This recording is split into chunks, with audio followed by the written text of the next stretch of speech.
Meu nome é Renato Siqueira e hoje eu trabalho com social media, cuido de redes sociais e tal. Mas lá no passado, lá em 99, 2000, eu fui um dos redatores da revista Pokémon Clube.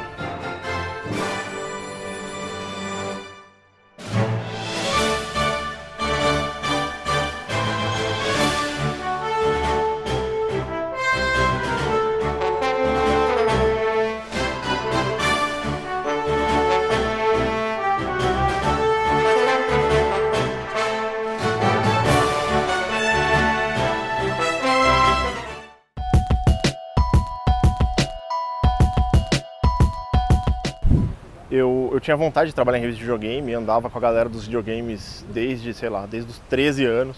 Andava com a galera da Ação Games, eu ia nas mesmas locadoras em que as revistas daquela época alugavam fitas, tipo videogame. E aí eu conhecia essa galera, tinha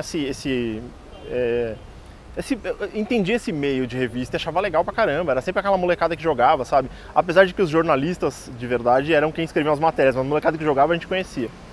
E aí nisso eu fui, assim, eu ia para uma feira de videogame que tinha na época lá, que era uma feira de videogame só de arcade, feita só para pessoas que iam comprar arcade, que chamava Salex, e que sempre ia uma molecada falsificando o nome de empresa, tá ligado? E aí eu me juntei com uma galera de 16, 17 anos que ia nesses eventos. E aí num dos anos em que eu fui, a galera da Gamers foi. A Gamers era uma revista de videogame semanal, que era vendida a R$2,90, era muito barato, sabe? Então todo mundo comprava, todo mundo tinha, saía toda semana. Os moleques escreviam muito e esses moleques eram todos vistos como, tipo, os puta jogador de videogame legal e que escreviam pra caramba e tal. E eles entraram na Salex e eu olhei e falei, nossa, eu preciso muito falar com os caras e tal. Eu fui lá, conversei um pouco com eles, o editor da época da revista Gamers me achou legal ali na conversa, acho que eu entendia do assunto. Falou, aparece na Pro Games, na locadora da Lapa, vamos conversar e tal. E aí em 99 eu fui pra lá, o editor foi com a minha cara, falou, olha, quer saber? Vamos te chamar pra fazer umas matérias. Você entra aqui, faz uma ou outra. E assim, a redação ficava lá com os 5, 6 integrantes, escrevendo diagrama e tal, e eu ficava como freela em casa escrevendo pra Gamers. Nesse meio tempo, eu estava escrevendo para Gamers e eu mandava e-mails para Conrad. Eu gostava muito de Nintendo e tal, e tinha Nintendo World lá. Todas as matérias que eu fazia de Nintendo para Gamers, eu falava assim, olha, eu joguei primeiro aqui e eu mandava e-mail pro Pablo, que era o Pablo Miyazawa na época e tal. E era engraçado, a gente trocava uns e-mails assim, né? Ele falava, pô, não, mas peraí, tá saindo isso aqui, como é que você conseguiu? Ah, isso é coisa da Pro Games, não sei o quê. E aí teve um ano em que eu saí da Game, fiquei um ano, basicamente, de 99, do começo de 99 até o final de 99, eu tava na Gamers. E aí eu saí, e nesses e-mails que a gente trocava, eu falei, pô, Pablo, não tá precisando de alguém aí e tal, olha só, não sei o quê. E ele deu risada e falou, cara, a gente vai pra Liberdade almoçar, se você quiser, pô, quero conhecer vocês, tal. Se você quiser conhecer, aparece na Liberdade de meio-dia, que é exatamente onde a gente tá, né, agora. E aí eu fui pra Liberdade, encontrei com os caras meio-dia, a galera da redação inteira da Conrad. Aí a Conrad já tinha Herói, tinha Pokémon Clube, ainda não tínhamos mangás, mas as revistas estavam caminhando já. E aí a gente almoçou, conversou, deu risada, ele falou, cara, vai lá pra Conrad, a Conrad fica na aclimação é perto da Liberdade. Então eles foram de táxi, porque da uma redação todas estavam rachando táxi, e eu fui de ônibus atrás deles. Então eu cheguei na redação, fui lá, e aí lá eu conheci o Odair Braz Jr., que era o, tipo, bambambam da Conrad naquela época. Ele me achou legal, ele falou, cara, porra, você entende do assunto, você é legal, tá aprendendo japonês, entendeu? Tipo, então eu acho que você é uma pessoa que pode somar pra dentro da Conrad. E é muito engraçado, porque eu converso com o Pablo até hoje, o Pablo falou assim, cara, a Conrad era o lugar onde, era o imã de atrair maluco, assim, sabe? Era tipo o lugar das revistas em que todos os malucos iam trabalhar, porque chegava o cara e falava, eu entendo, eu falo japonês, então vem cá.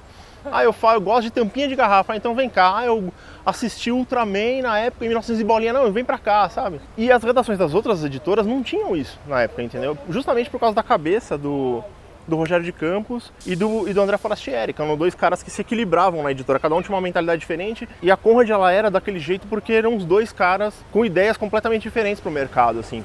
E aí, nisso eu entrei pra Conrad e comecei a trabalhar na Nintendo World, porque era revista de videogame. E a Pokémon Clube foi meio que um passo, assim, porque a Pokémon Clube, ela tava engatinhando dentro da Conrad. Era meio que, o André tinha conversado com os caras da Nintendo porque queria o direito da revista, da Nintendo World. Ele usava o logo oficial da Nintendo. A Nintendo tem o logo, até hoje, né, o logo da Nintendo é aquele logo oficial.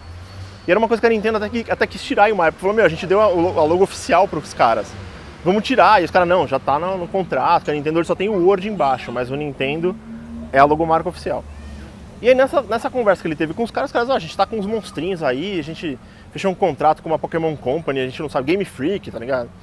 Os japoneses conversaram com o Forastieri e falaram, meu, tem um negócio aí que não é tão caro, se quiser trabalhar com isso. E na época não era famoso, entendeu? Então o André falou, não, quero, vamos passar, faz parte da Nintendo World, quero pegar o material sim. Pegou o direito do licenciamento, e aí foi quando o desenho começou a caminhar no Japão, e aí explodiu no Japão, aí começou a fazer o mundo inteiro, entendeu? E aí quando ele chegou no Brasil, a marca já tava montada no Brasil, já existia, sabe? Então o negócio explodiu, e aí foi quando o André chegou e falou, cara, a gente tem que fazer uma revista dos monstrinhos de bolsa, era uma coisa meio assim. E aí sentou todo mundo e eles criaram o Pokémon Clube. E aí quando eu entrei, a coisa meio que já estava indo, sabe? Então, eles estavam... As revistas dentro da Conrad, é muito engraçado isso, porque até hoje é um marco nas editoras de cultura pop, de público infanto-juvenil. Porque vendia muito, os caras... A primeira Pokémon Clube teve que ter reimpressão, o negócio vendia 300 mil exemplares, um negócio ridículo. Você ficava tipo, cara, como que conseguiu vender isso tudo, sabe? Como a Conrad era imã de maluco, então tinha os caras que não eram jornalistas, mas estavam lá. É tipo eu fazia letras, eu fazia cursos, minhas optativas são todas em jornalismo, mas eu fazia letras. E eu fui parar dentro da Conrad. E aí a gente era sondado pelas editoras grandes, então tipo, o cara da Abril convidou o fulano para ir até lá fazer uma reunião. Aí quando você conversava com os caras falavam assim, cara, como é que vocês fazem isso? Os caras sentavam em reunião, abriam um caderno, pegavam uma caneta, como é que vocês fazem para as edições serem boas e tal? Cara, a gente não faz nada, a gente é completamente... A gente senta lá e fala, vamos falar do Pikachu, por que ele é amarelo, sabe? Aí ficava escrevendo uma matéria, os caras falavam, mas como é que vocês conseguem fazer isso, sabe? E era muito engraçado, porque você percebe, por exemplo, no formato em que a Herói se transformou, no formato que a Nintendo World existia, no formato que a Pokémon Clube existiu, elas eram todas revistas assim, entendeu? As pessoas sentavam para ter ideia de pauta e as ideias eram completamente distoantes, e era isso que era legal. Chegava lá, descia o André Forastieri, hoje sobrou dinheiro, vamos colocar letra especial e cores e não sei o que lá, e aí a capa da Pokémon ficava verde fluorescente, a laranja, metalizado, entendeu? Nenhuma revista da época fazia isso porque não tinha dinheiro, você tinha que ganhar muito para poder botar uma capa metalizada, sabe? Ou uma capa com uma tinta, chamava de cor especial, vai vir cor especial. Tinha que comprar tinta de fora para poder fazer a capa na impressão, sabe? E essas coisas entravam, então quando as editoras em volta vinham perguntar sobre a Conrad, eles queriam saber isso, de onde é que saiu esse negócio, entendeu? E aí você tinha editoras que faziam coisas parecidas e que as pessoas começaram a abrir um pouco mais a cabeça pro maluco, entendeu? Na época da videogame, da ação game, era de videogame, você tinha um jornalista e o jornalista perguntava pro moleque menor que jogava tudo, como é que é esse jogo? Esse jogo é legal? Esse jogo é divertido? O cara ia lá escrever uma matéria baseada no que o cara falava. E quando a gente chegou, a gente era o maluco, a gente era esse moleque, só que a gente já escrevia. Então, escreve aí. Aí vinha um jornalista e olhava todo o material e falava, não, peraí, isso aqui assim, isso aqui é assado, isso aqui tem... Então, na verdade, foi uma grande escola tudo, sabe? Entrar pra Pokémon Clube, na verdade, foi quase um passo dentro da Conrad. Era meio que, você faz Nintendo World? Faço. então, você gosta de Pokémon? Gosto. Você tá assistindo anime na TV? Tô. Então tá aqui, escreve sobre isso. Você tem alguma ideia? Você chegava lá e falava, puta, eu tô com uma ideia de fazer uma matéria diferente sobre X coisa. Então pega e escreve essa pauta, vamos ver. Aí você ia lá, escrevia a pauta, mostrava pro editor, geralmente era o Júnior olhava e falava, legal, pode fazer. Aí você ia lá, fazia e entrava na revista, sabe?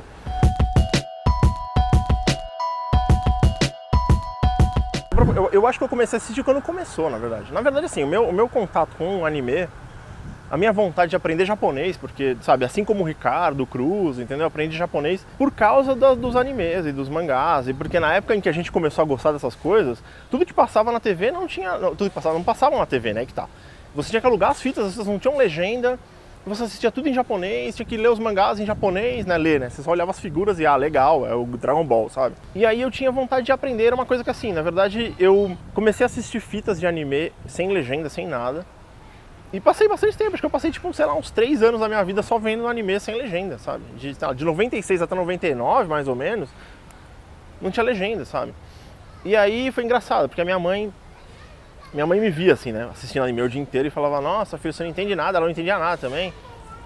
E aí ela pegou e falou assim, que tal se você fosse aprender isso aí, sabe? Porque ela me via desenhando os personagens, então, porra, faz alguma coisa com isso, entendeu? E é engraçado, porque... Você perguntar pra ela hoje, ela vai falar que ela não deu força. Ela fala, menino caucasiano, sei lá, ocidental, aprendendo japonês. Mas não, foi ela que falou, olha, vai lá e procura. Então eu comecei a estudar japonês. Então eu assisti as coisas e aí comecei a entender, comecei a me aprofundar, querer saber, sabe? A gente já tinha assistido, sei lá, Dragon Ball, Cavaleiros, Guerreiras Mágicas, Sailor Moon, essas coisas, a gente já assistia tudo sem legenda, sem nada. Então quando elas começaram a sair da galerinha que só assistia sem legenda pro mainstream, meio que a gente já estava preparado, a gente já sabia o que estava acontecendo. Então era só, vem aqui, escreve essa matéria, sabe? Então você ia lá e aí sentava e começava a falar sobre o assunto. E aí a Conrad meio que aproveitou isso. Era a época em que a internet se arrastava, então as pessoas não tinham muito acesso, a informação não andava tão rápido assim. Por muitas coisas da Pokémon Clube, as informações vinham das revistas japonesas. As revistas japonesas eram vendidas aqui na Liberdade com 2, 3 meses de diferença. Então saía no Japão, sei lá, em janeiro a gente só via a revista em março. Mas mesmo assim era tipo, nossa, em março, tem um monstrinho novo, não sei o que, o negócio é em janeiro, tá ligado?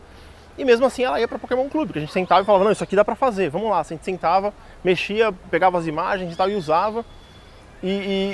Então a gente tinha um contato com o pessoal da Liberdade para qualquer coisa que chegasse antes eles avisassem. Então alguém pegava e falava, olha, ligavam lá para a redação, chegou uma revista nova aqui que não é de Pokémon, mas tem um Pokémon na página 30. Aí vinha o cara lá da Conde, ia na livraria e comprava.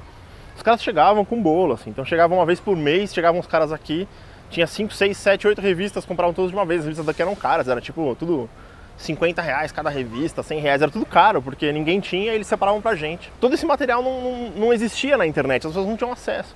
Então pra gente precisava até de um cara que soubesse japonês, precisava de um cara que entendesse do assunto, que entendesse como as coisas funcionavam por lá e tal, sabe? E aí foi nisso que a gente se fez na Conrad. Eu meio que já estava assistindo o anime quando isso aconteceu, assim. Já devia ter visto em japonês, eu não lembro de cabeça direito, não tenho 100% de certeza. Mas quando entrou foi muito natural, assim, não teve eu vou ter que sentar e assistir todos os episódios. Não, a gente meio que foi... Você conhece Pokémon? Conheço. Você jogou Pokémon? Joguei. Então legal, vem cá. Tem um anime que tá famoso, você vai precisar falar sobre ele. Não, já eu sei. Tá passando na Eliana, sei lá, nem lembro onde passava. Vamos ver. Entendeu? E aí a gente pegou e foi meio que no fluxo.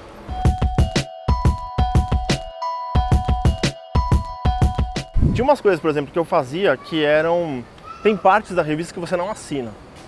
Então teve uma... Quando eu entrei na Conrad no começo de 2000, eu meio que comecei pegando coisas que não assinavam. Me deixava meio puto, mas pra fazer o quê? Era tipo, escreve as dicas da Nintendo World. Não tem como você falar dicas por Renato Siqueira. Essa matéria aqui é só... Tem a matéria inteira, mas precisa que liste os 10 episódios onde aparece tal Pokémon. Aí, o redator não teve tempo de ver se consegue ver? Consigo. Ia lá, pegava, não entrava meu nome, entrava o nome do cara que fez. Então, assim, teve algumas coisas, alguns momentos em que eu tava na revista, mas não assinava, entendeu? E aí depois, quando eu comecei a entrar e a sentar para escrever as pautas, e as pautas eram ideias minhas mesmo, aí, ou ideias de várias pessoas que sentavam e falavam, olha, vamos, sei lá, traduzir a música do japonês pro português, e vai ser uma página, e não sei o que lá, vamos entrevistar o cara que fez a música, sabe? Aí era a hora que a gente conseguia, na verdade, falar, olha, essa matéria é minha, você vai ter que botar meu nome, sabe? Então tinha uma briga lá dentro. Isso aqui tem que ser assinado. Era uma discussão com o editor do que devia e do que não devia ser assinado. E aí a gente começou a ter espaço, meio que você ia ganhando com o tempo. Você tá no nível básico do negócio, começou a melhorar, seu texto tá bom, tá bacana, você sugeriu uma pauta legal, sua pauta foi aprovada, você entra com o teu nome assinado, era mais ou menos assim. Então pode ser que eu tenha feito alguma coisa antes, cara. Eu sei que assim, por exemplo, no mangá do Dragon Ball, eu fazia revisão dos mangás. E aí eu achava bizarro que o meu nome não entrava, então eu fiz um monte, pode ver, se você olhar o mangá do Dragon Ball que saiu pela Conrad, acho que os primeiros 6 ou 7 números não tem meu nome. Chegou uma hora que eu cheguei um dia de manhã e falei assim, cara, põe meu nome como revisão. Eu olho nas revistas Abril, tá lá, tipo, o nome da pessoa que fez a revisão. E eu faço a revisão, sei japonês, vem da tradutora, eu olho a tradução original, olho dela e faço. Não, mas não tem espaço para revisor. Tem uma coisa que foi engraçada, porque foi uma briguinha que eu tive com o Cassius meio brincando, assim. Foi tipo, já que você não tem revisão, você revisa então, tá bom? Porque eu tenho outras coisas pra fazer. E bem assim, aí tipo, passou 3 horas, tá bom, a gente vai começar a botar o nome da revisão. Falei, então beleza. Cara, eu não lembro de nenhuma de cabeça, eu fiz tanta coisa, cara, é bizarro. Eu escrevi tanta coisa pra tantas das revistas da Conrad, que às vezes eu tenho em casa várias revistas da Conrad, numa pasta, em várias pastas, enfim. E às vezes eu pego pra dar uma lida, e às vezes eu acho coisas que eu falo, nossa, que texto ruim, aí vou ver, sou eu, tá ligado? Aí, nossa, que texto legal, vou ver, sou eu. Tipo, tem essa... Eu não lembro de cabeça, cara. Eu sei que a Pokémon tinha umas coisas em japonês, tinha umas coisas que você, às vezes, saía pra entrevistar os jogadores. Uma época do Pokémon Card Game foi muito legal, assim, porque começou a pegar no Brasil e virou uma coisa bacana, sabe? Tinha muita gente jogando.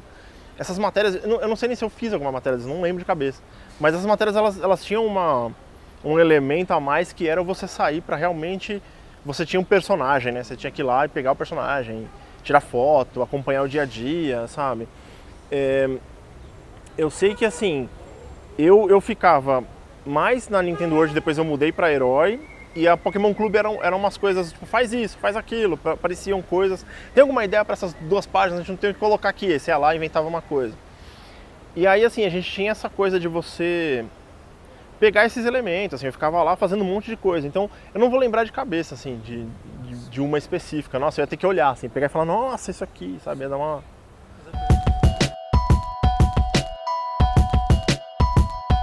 Teve uma época que a revista, a Pokémon Clube, a redação começou a mudar. Começaram a entrar pessoas novas. Eu mesmo, quando saí da Gamers e fui pra Conrad, eu comecei a falar com o pessoal da Gamers pra ir pra Conrad, entendeu? Porque eu achava a galera muito legal, muito boa. E eu falava, pô, se você sair daí, me dá um toque, me liga, sabe? Vamos tentar colocar vocês aqui, deve ter alguma coisa pra... Tipo, a Conrad é muito legal, o cara, sabe? O cara é de braços abertos, é o paizão, vem aí, sabe? E aí nisso, a gente começou a ter uma galera de lá que realmente ou saiu depois de um tempo, a revista não estava muito bem mais. E aí eu trouxe, assim, eu sou um dos responsáveis por levar o Eric Araki para Pokémon Clube. E o Eric Araki era, tipo, foi o cara que chegou lá e abraçou a Pokémon, e a Pokémon era dele, ele virou o mestre Pokémon baseado no que estava lá. Ele criou todos os processos internos dentro da revista que eram legais, entendeu? As insígnias, os campeonatos, ele estava sempre envolvido, sabe? Ele fazia parte. Ele ainda é hoje, hoje ele joga Pokémon GO, cara, ele vai fazer coisa de Pokémon GO, ele realmente abraçou a ideia dos monstrinhos na revista e ele ficou focado em fazer ela bem, sabe?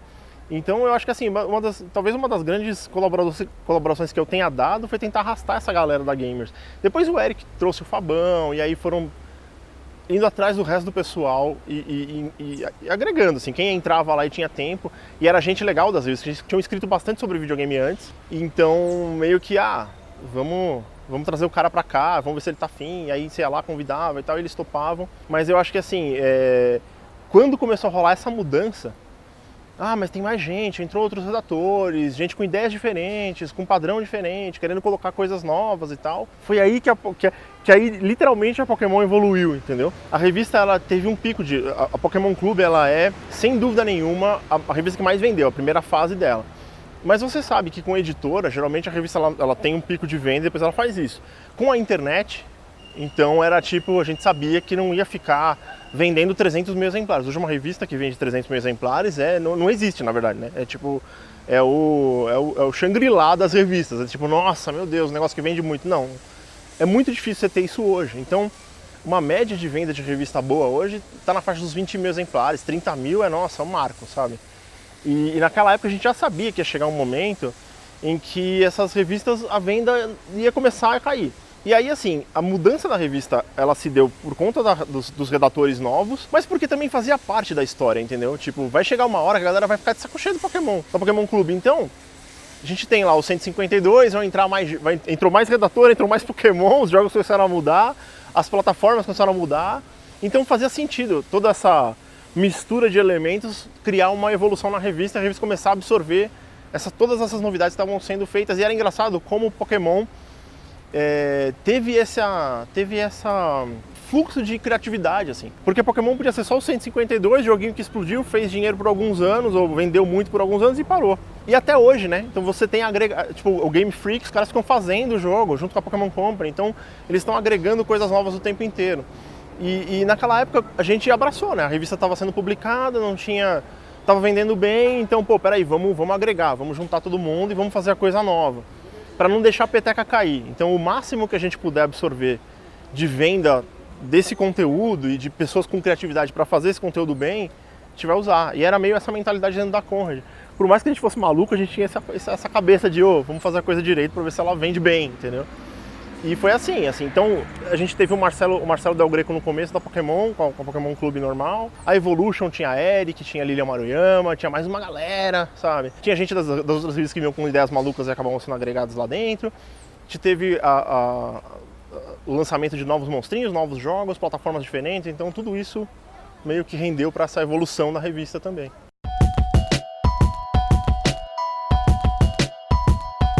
Na verdade, assim, eu fiquei na na Conrad do comecinho de 2000 até 2002, 2001, foi quando eu fiquei lá, de fato, na redação fixo, entendeu? Eu trabalhei 1 ano e pouco lá.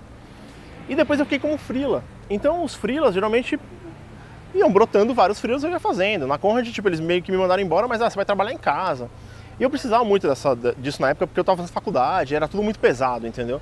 Acordar de manhã pra faculdade, estudava lá, saía pra redação, ficava na redação até 10 da noite, voltar pra acordar 6 da manhã, atravessar a cidade pra ir pra faculdade de novo, era tipo uma coisa louca, assim. Eu tive estresse, eu tive, sabe, essas coisas que você tem quando você trabalha muito, ou fica muito focado numa coisa. Então quando eu saí, meio que assim, eu continuei fazendo os freelas continuaram rolando, sabe? Eu sempre fui muito mais focado no lance da Nintendo World e da Herói, porque era um conteúdo muito mais vasto, assim, sabe? Então eu podia escrever sobre cinema, sobre quadrinho, era uma outra coisa. Era mais fácil de ter ideias pra Herói, porque você chegava lá com qualquer coisa que saiu, e aí o cara falava, nossa, vamos falar sobre o Ultraman, sobre o Pirocóptero, sobre sei lá o que, e os caras iam topando tudo, entendeu? E na Pokémon Clube não, você tinha que vir específico com Pokémon. E aí você tinha, tipo, a redação já tinha essa galera que era focada no Pokémon o tempo inteiro, entendeu? Tipo, se o Eric Araque saísse da Pokémon Clube, ele ia escrever uma matéria de Pokémon pra Nintendo World, de Pokémon pra Herói, entendeu? Ele não tinha o inverso, era meio que isso, assim. E aí, basicamente, a galera tava dando conta. E na Conrad sempre foi assim, você tinha lá 10 redatores faziam todas as revistas. Era meio que, o que você quer fazer esse mês? Eu tinha essa ideia, essa, intercala tudo e todo mundo faz tudo. Então, quando a galera começou a, de fato, ter um núcleo que era Pokémon, 100% Pokémon, na verdade foi menos trabalho, sabe? Menos que, não vai precisar tanto do cara, a gente chama de vez em quando se precisar e tal, e ok. E aí eu fui me focando nas outras coisas até onde deu, assim, porque teve uma época também, acho que por volta de 2006, por aí, tipo, as revistas já não estavam tão bem de venda, já era mais difícil ter freela, os freelas eram muito baratos, ou eram muito poucos e tal. E aí foi quando eu já pegava um pouco antes, quando eu saí, mas aí eu fiquei focado em pegar o que tinha de trabalho para fazer na época. Então, eu fazia consultoria de anime na Rede TV, sabe? Eu escrevia matérias para Heróis da TV, que é aquela revista da Abril. Os caras chegaram, escreve uma matéria para Heróis da TV. E era muito, tipo, a escala de valor, mano, era sempre muito, era tipo Abril versus todo o resto, sabe? Então teve todas essas coisas, assim. Eu acho que na verdade foi chegando num ponto em que as revistas já não precisavam de freela. E eu era freela, entendeu? Eu tinha saído e tinha ficado como freela. E aí foi quando, na verdade, talvez eu tenha me desligado para fazer outras coisas. Mas não teve uma briga para sair. Eu saí de fato lá em 2002, que ali foi tipo, eu fui deslocado para uma editoria de projetos especiais, que era um negócio completamente diferente, que era assim, tinha um editor e eu. Chamava Projetos Especiais. O que era Projetos Especiais? Era assim, vamos fazer uma coleção de card game do Dragon Ball. A gente foi com a ideia maluca. Renato, escreva textos para 50 cards de Pokémon que a gente vai lançar numa revista. Aí eu ia lá, escrevia. Aí o editor, a gente selecionava as imagens com o editor, o designer ia lá, fazia e editava. O problema dos projetos especiais é que não tinham muitos projetos especiais, entendeu? Basicamente eu ficava trabalhando para as outras revistas e aí, faz aí, não sei o quê. Então chegou num ponto que assim, será que a gente precisa de uma pessoa de projetos especiais? Será que a gente precisa desse núcleo aí e tal, sabe? E eu realmente ficava muito tempo esperando eles terem uma ideia mirabolante. Você chegava lá com um monte de ideia, ficava um tempo nos chefões lá decidindo, vamos fazer um pôster do Dragon Ball, escreve a história do Cell, aí eu ia lá, escrever a história do Cell, sabe, aí mandava pra eles, vamos fazer um pôster de Pokémon, faz o textinho, ia lá, fazia o textinho e entregava, sabe. E aí foi nessa época que, tipo, a gente meio que, eu ficava muito tempo esperando esses projetos, isso me irritava um pouco, tá ligado, que é tipo, não tem nada pra eu fazer aqui, não sei o quê, melhor fazer pra outras coisas. E aí foi nessa época em que teve sabe, eu tenho coisa pra fazer, tô na faculdade, eu tenho, sabe, eu fico me matando pra estar aqui, eu saio de casa às 5 da manhã, pra estar aqui até às 9 da noite, chega às 9 da noite não tem nada pra fazer, sabe. Então eu ficava meio bravo, assim, e foi nessa época que eu meio que não... Eu acabei saindo de lá por uma coisa assim, tipo, eu tava chateado, eles perceberam e vamos... E eu saí assim, eu saí tipo, com todo mundo me abraçando, chorando, desculpa, não sei o quê, e aí eu fui pra casa, começaram a me passar freela, como se eu estivesse trabalhando lá, só que em casa, entendeu? Era meio isso. E aí foi quando eu fiquei até 2005, basicamente. Depois de uns anos, a Conrad se desfez, né? A parceria entre o Rogério de Campos e o André Forastieri, eles se separaram, ficou o Rogério de Campos com a Conrad, o André Forastieri saiu com as revistas, foi uma coisa assim, André Forastieri com as revistas, Rogério de Campos com os livros. Aí ele ficou com o nome da Conrad e o André Forastieri ficou com as revistas. E aí ele fundou a Futuro, que é uma editora para publicar as revistas de videogame, as revistas de tecnologia, Herói, enfim. Não deu tão certo, a Futuro meio que se foi, e aí eles criaram a Tambor, que era uma editora menorzinha. Nessa época, numa parte dessa história da Tambor, eu entrei para voltar para a Nintendo World. E aí eu voltei como editor da Nintendo World, porque na época os editores tinham saído para algum outro projeto e tal. Essa da editoria é muito engraçado, porque eu entrei para a Nintendo World como a redação da Nintendo World, eu era o redator, não tinha coisas que eu escrevia que não eram assinadas, entendeu? E aí de repente eu entro de novo e agora eu sou o editor, sabe? Então, quando eu entrei como editor, eu tive a chance de religar, a Nintendo World estava há alguns anos separado da Nintendo, de fato, então tipo, eles até tinham algum contato, a revista era oficial da Nintendo, mas, por exemplo, não tinha requisição para matérias, não tinha requisição para conteúdo relacionado a coisas da Nintendo, porque a gente fazia tudo por aqui, não precisava, entendeu? E foi quando eu voltei para a editora e pedi permissão para o André falou, ó, reata aí o contato, a gente faz anos que a gente não fala com o pessoal, tá aqui o Country Manager é esse, o cara falando é esse e tal, e aí foi quando eu comecei a ter contato com a Nintendo de fato, a Nintendo diretamente, com os caras nos Estados Unidos, Japão e tal. E eu sabia japonês, eu tinha a mania, o hábito de quando eu não conseguia alguma coisa nos Estados Unidos, eu ligava pro Japão. E aí vinha a comida de rabo do Japão pros Estados Unidos e aí em mim, tá ligado? Ah, por que você ligou lá? Agora o Japão tá achando que a gente não trata bem os brasileiros, não sei o que lá. Então trate bem os brasileiros, cara, vai se ferrar, sabe? E aí tem uma matéria dessa Nintendo World que eu fiz que era com Pokémon. E cara, assim, a gente trabalhava com Pokémon na época da Conrad, era muito mais... Ah, a gente tem esses monstrinhos aqui, a Nintendo meio que não dá muito, sabe? Ah, tá aqui, ó, usa aí, sabe? E aí, 10, 15 anos depois, o tratamento com Pokémon é outro, entendeu? É do tipo... A gente tava fazendo uma matéria de capa do Pokémon, queríamos botar o Pikachu na capa. O Pikachu era o representante maior do Pokémon. Aí manda uma imagem, aí pede pra Nintendo mandar as imagens de Pokémon. Ah, tem que mandar pra Pokémon Company. Aí você manda pra Pokémon Company, os caras mandam os Pikachu pra você. Você usa um Pikachu na capa, manda pra lá pra eles aprovarem. Aí os caras olham e falam assim, olha, esse Pantone, esse amarelo, não é o amarelo do Pikachu, porque o amarelo do Pikachu é o código tal, tal, tal, tal. Aí volta... Aí a designer, o pessoal da redação tem que mexer para fazer o amarelo ficar padrão do amarelo do Pikachu e manda de volta. Aí alguém de lá fala, mas esse Pikachu não é o Pikachu do jogo que vocês vão falar, é do jogo anterior. Então troca por o Pikachu do jogo atual.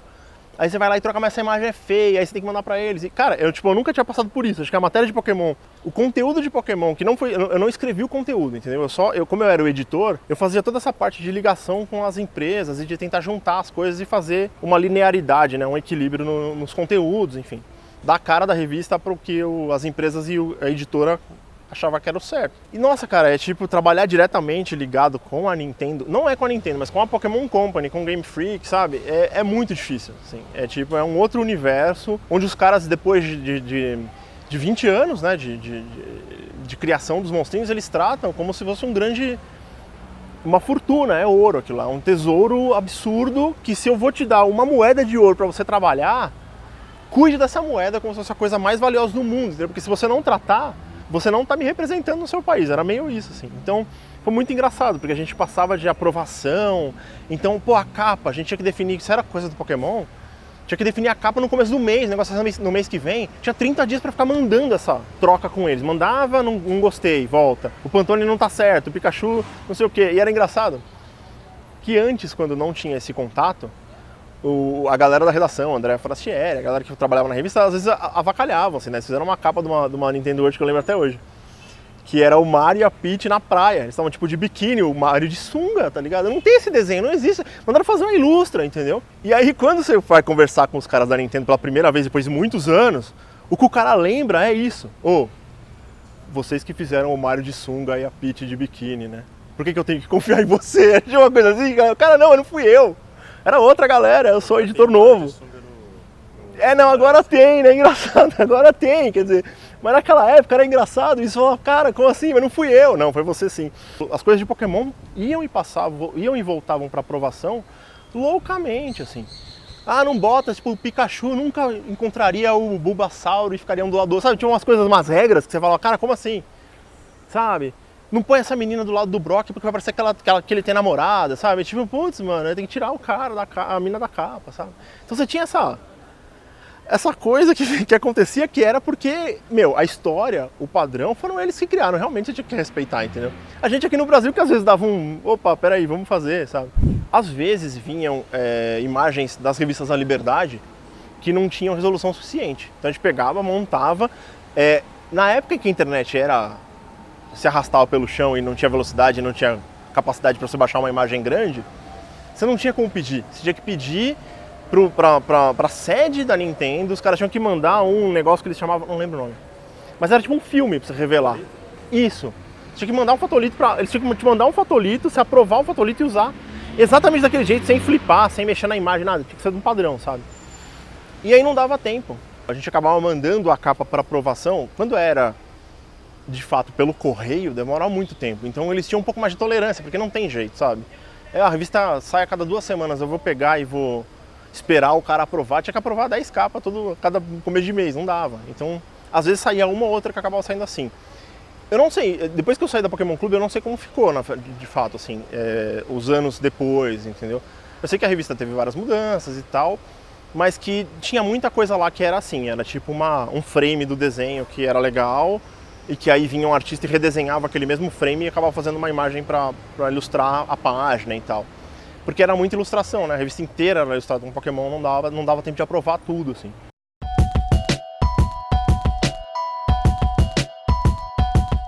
Cara, Pokémon foi... Na minha carreira foi incrível, assim. Na verdade, foi uma parte da minha... Essa época da Conrad, essa época das revistas, foi uma parte da minha vida que eu não vou esquecer, assim. Eu sou tipo... Eu sempre falo isso a gente vive nessa era de agora dos influenciadores, a galera da internet, do YouTube, não sei o quê. Era como se em 2001, 2002, sabe, fosse a minha época de influenciador. E da galera que tava na revista, porque você encontrava com as pessoas na rua e os caras falavam, nossa, você escreveu essas revistas e tal. Mas era uma época diferente, ao mesmo tempo a gente não era, sabe, não tinha uma coisa pra ficar... A gente não se expunha muito, a gente se expunha pela revista, as pessoas liam. E era muito interessante, porque pra alguém lembrar do seu nome, você tinha que ler um texto seu, achar aquilo muito interessante, mas quem que fez isso aqui? Ah, foi o Renato. E aí me encontrar em algum lugar. Então quando alguém me parava num evento pra conversar, eu sempre parava. A galera falava, nossa, mas você parou pra falar com o cara lá? Eu falei, cara, mas o cara me chamou pelo nome. E falou que gostava da revista, quer dizer, ele leu alguma coisa que eu escrevi, então eu preciso falar com ele, entendeu? E é muito interessante, isso é tipo a minha fase de influenciador dessa época, onde ainda nem existia o termo, entendeu? Essas coisas foram criadas com a internet 2.0. Foi a minha fase, assim. E aí hoje eu vejo essa parte como uma grande experiência para minha vida. Eu trabalhei, na verdade, nessa área de videogame, de quadrinho, escrevendo texto por quase 19 anos, assim. Sabe, hoje eu faço redes sociais para coisas de cultura pop, sabe? Então eu vou atrás, sei lá, exposição do Tim Burton, vou lá fazer a rede social. São coisas que ainda fazem parte do meu passado. Eu assistia lá o Beetlejuice, sabe, Vincent, esses filmes que ele fez na época da Herói. Então o cara... É muito engraçado, os caras falam assim, a gente tem aquela coisa de rememorar a década de 80, né? Nossa, daquela época, 90, não sei o quê. Daqui a mais 10 anos as pessoas vão lembrar de 2000, sabe? E aí vão falar, cara, 99, nossa, olha isso aqui, essa época, porque esses primeiros 10 anos, de 2000 até 2010, teve muita coisa acontecendo. Sabe, a internet explodiu, as coisas começaram a ser muito mais rápidas, os jogos começaram a sair aos montes, as histórias criaram outro escopo, tudo começou a crescer, a ficar muito, muito, muito, muito, muito maior do que de fato era naquele começo, sabe? Então, nossa, pra mim, nesse sentido, tudo foi importante pra mim, sabe? Trabalhar na Conrad foi importante e eu acho que o Pokémon tá inserido nesse meio. Tratar com essas pessoas foi um nível de experiência que eu não esqueço, assim, sabe? É engraçado, porque eu não lembro, por exemplo, das matérias que eu escrevi, todas elas. Mas eu me lembro das experiências, entendeu? Das histórias com quem eu conversei, sabe? Você teve um ápice de desenvolvimento da cultura pop pra caramba entre 2000 e 2008, 2009, sabe? Fez um negócio... E aí agora a gente entende cultura pop, a gente, na verdade, nesse período de 10 anos, 2000 até 2010, mais ou menos, a gente arrancou a cultura pop lá de baixinho, onde era só os caras que assistiam as coisas e trocava fita, e trouxe pro mainstream, que agora todo mundo assiste. Todo mundo anda com a camiseta dos Vingadores, do Homem-Aranha e faz parte desse universo. Antigamente ele era só pra aquela galerinha. E eu era um desses caras, então quando as revistas começaram a precisar dessas pessoas, eles foram lá e pescaram a gente, entendeu? E a gente ajudou a trazer esse assunto para todo mundo. Então, na verdade, eu considero muito um marco isso, sabe? Pokémon, se fosse só lá no Japão, a gente só ficasse sabendo que, meu, o bicho piscou lá e não sei quantas crianças tiveram um ataque epilético, essas coisas, tivesse morrido lá o desenho, você não saberia nada, sabe? Então, por ter essa... Pelo fato do André Forastieri e o Rogério de Campos terem essa ideia de trazer a revista vir pra cá, e foi uma confluência de coisas, entendeu? Tem esses caras doidos aqui que entendem falar japonês, traz todo mundo pra cá. Aí botou todo mundo na redação, sabe? Deixa esses doidos fazer aí o negócio. Aí juntou, trouxe o material, trouxe o produto, trouxe a marca, vamos conversar com os japoneses, vamos fazer coisa com a Nintendo e tal. E o negócio foi meio que... popularizou, sabe? Todo mundo sabe, todo mundo joga. Pokémon GO já é um dos maiores jogos de celular que tem. Ele cresceu muito quando ele foi lançado, tal. Hoje a gente não fala mais tanto, mas as pessoas ainda fazem raid, ainda vão se encontrar no Parque de Ibirapuera para pegar o bicho que não aparece quase nunca, entendeu?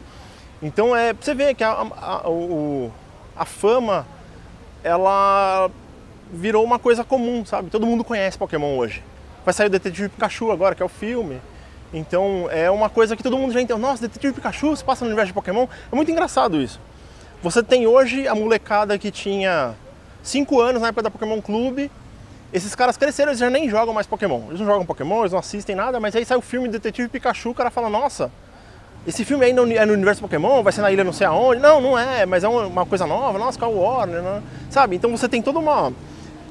Tá no inconsciente coletivo de todo mundo já. E esse inconsciente coletivo foi feito de 2000 até 2010, entendeu? Tipo, querendo ou não, foi um grande momento de se falar muito sobre esse conteúdo, se divulgar muito, as pessoas compravam revistas, as pessoas liam na internet, foi de se assistir muito filme, foi tipo uma... Sabe, até 2019 a gente vive num universo hoje em que é comum se falar sobre isso, quer dizer, demorou esse tempo todo. Eu digo até 2010, mas mano, dá pra falar que é até 2018, sabe? Não é uma coisa que... é uma escada, né? O negócio foi crescendo e viu lá, pronto, aqui agora todo mundo sabe. Todo mundo sabe o que é e agora é só vender para esse povo e continuar criando coisas legais, novas em cima, sabe? Então, eu me sinto uma parte da história das coisas. Não só da Conrad, mas da Pokémon, mas dos videogames, enfim. Eu sou esse dinossauro aí que ainda tende a andar na era atual, sabe? Acho que é isso.